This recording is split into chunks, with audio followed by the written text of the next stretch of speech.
Imagine the power grid fails, or you're farming in a remote area. How do you preserve essential feed for your livestock without electricity or expensive machinery?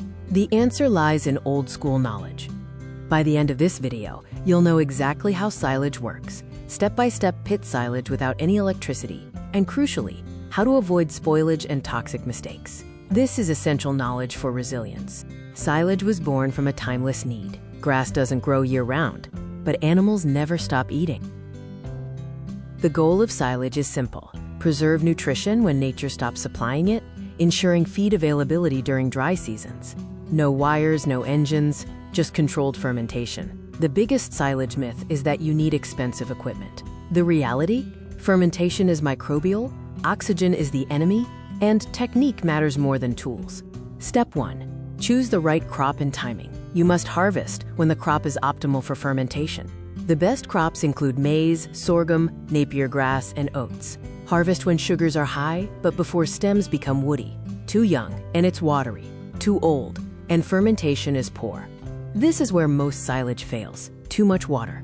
To control moisture the old way, wilt the green fodder for a few hours in the field to reduce excess water. Silage hates sogginess. Step 2. Build a simple pit or trench. Traditional silage pits are dug into firm soil. They don't need to be fancy. The design of the pit is crucial. The walls protect from air infiltration, and the depth protects against spoilage. Make the pit narrow and deep. This geometry makes it much easier to compact the fodder later, which is the key to removing oxygen. Step 3.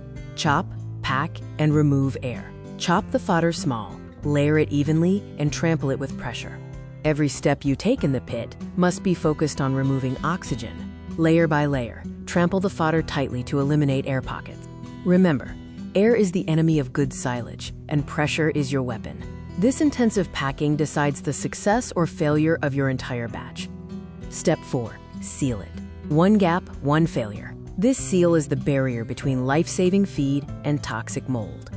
Traditional sealing involves a plastic sheet, a layer of straw for cushioning, and then heavy soil or tires on top. This keeps out air, rain, and rodents, ensuring perfect preservation. Step 5. Wait. Fermentation takes between 21 and 45 days. The pit must remain undisturbed and sealed. Patience is vital for quality. Opening the pit early introduces oxygen, which can spoil the feed.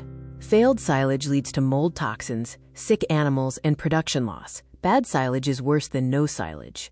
Silage doesn't need machines, it needs biology. Now you know the formula: right crop plus right moisture plus tight packing plus perfect sealing plus patience. When modern systems fail, old knowledge feeds your animals. That is resilience.